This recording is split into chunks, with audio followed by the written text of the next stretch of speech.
দেখো চাইনিজ চেরিগুলো কত ইয়াম্মি এবং লোভনীয় দেখতে, এটার ভেতরেও খুব রসালো। আর এটা হচ্ছে ক্যাটোগুলো অনেক ইয়াম্মি। তো এবার দেখাবো ড্রাগন। এই ড্রাগনগুলো আমাদের দেশের মতো কিন্তু একটু লোভনীয় বেশি, তাই না গাইস? আর এটা হচ্ছে মালবেরি আমার খুব পছন্দ। তোমাদের কেমন লাগে বলবে গাইস কমেন্টে। আর এটা হচ্ছে হোয়াইট কেটো আমার মজা লাগে, আর এটা একটু বেশি সুস্বাদু কেননা চাইনিজ। আর দেখো পাতার চেয়ে বড়ই বেশি, কিন্তু আমাদের দেশে থাকলে এগুলো চুরি হতো, কত বড় বড় বড়ই।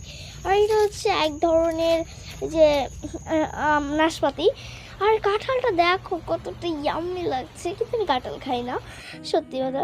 আর ওই দেশের কমলা নাকি মনে রসের সাগর, দেখো ঝর্ণার মতো করে রস পড়ে। এটা হচ্ছে পেঁপে, দেখো কত রসালো এটাও। আর এটা হচ্ছে আম পিঙ্ক, ওয়াও কত সুন্দর গাইস। আর এইটা হচ্ছে পার্পেল ব্যানানা, তো দেখো এটাও অনেক